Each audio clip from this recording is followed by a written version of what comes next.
একদিকে বর্ষার বৃষ্টি, অপরের দিকে বিভিন্ন ব্যারেজ থেকে ছাড়া জলে টলমল অবস্থা পাঁশকুড়ার নদী বাঁধের। সম্প্রতি 2024-এর ভয়াবহ বন্যা পাঁশকুড়ার জল বাড়তেছিল তো, প্রতিচ্ছবি যেন হালকা হালকা বাড়ছে, ফুটে মানে উঠতে খুব পারে ডিপ যে যে কোনো সেটা না, মুহূর্তে। ওইটাই তো বাড়ি। সর্বদা সজাগ থাকার আবেদন এলাকাবাসীর প্রতি জানিয়েছেন হ্যাঁ, প্রশাসনের পক্ষ 40 থেকে। বারে বারে 40 পুরনো পেরিয়ে চলে। পাঁশকুড়ার নদী তীরবর্তী সেই যন্ত্রা বাঁধটি কখনো খুক, কখনো বা অন্যত্র কোথাও বা নদী বাঁধের ওপরে অল্প স্বল্প জল সঞ্চালন হচ্ছে বলে খবর পাওয়া যাচ্ছে। সর্বদাই তৎপর রয়েছে সেচ দপ্তর এবং এলাকার স্থানীয় মানুষরা। তাদের তৎপরতায় এই ভয়াবহ পরিস্থিতিকে কিছুটা হলেও আপৎকালীনভাবে সামাল দেওয়া হচ্ছে।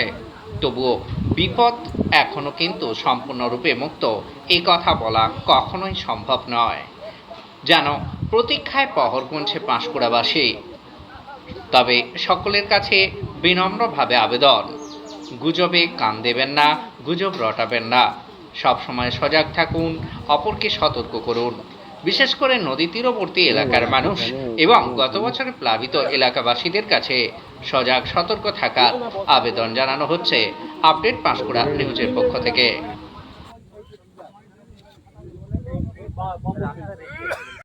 ওখানে সেই দপ্তর কি বলছে জানানো প্রকাশটা সিগন্যালটা উঠতি, ওনারা কি বলছে? আচ্ছা